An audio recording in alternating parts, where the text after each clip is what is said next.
data has tremendously changed over time, particularly the amount, their collection, types, and analysis of it. Data has also progressed to what it is today by impacting everyone and every industry.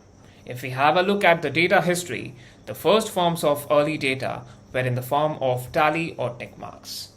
These were collected in order to keep track or record, such as food for ancient civilizations. Later, the abacus was invented to help with the calculations of such records.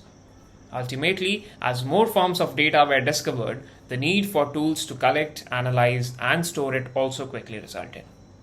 In this course, we will understand what data is, how it is generated, and an overview of what data science is today and what is being implemented there. Well, data science is the study of data, like biological science are the study of biology, physical science is the study of physical reactions. Similarly, data science involves data and some science. It is the process of using data to find solutions to predict outcomes for a problem statement. In data science, we are converting a series of raw data into some useful analysis through scientific process. We hear that artificial intelligence will change the world and it will make everyone's life easier.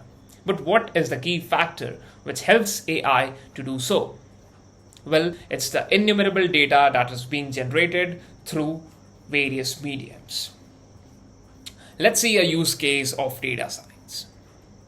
Consider a cab service provider Uber. With more than 8 million users, Uber is the fastest growing startup standing at the top of its game. If you have ever booked an Uber, you might know how simple the process is. Just press a button, set your location, and go for a ride. The process is simple, but there is a lot going on behind the scenes. The secret key is the big data Uber collects.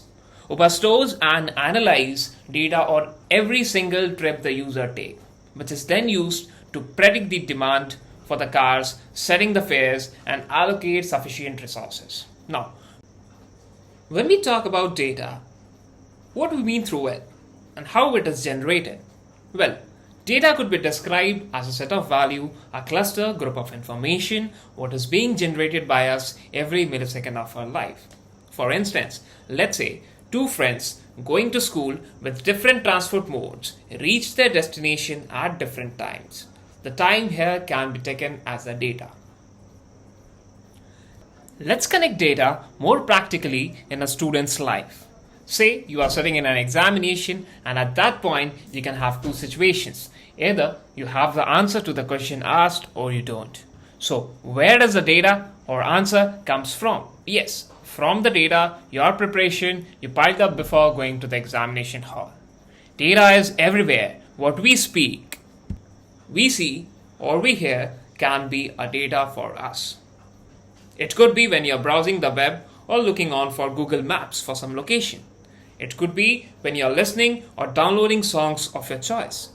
It could be when you're watching online videos on YouTube, Facebook, Instagram, or on any social platform. It could be when you're playing games physically or online. So anytime when you come in contact with your devices, you are generating data.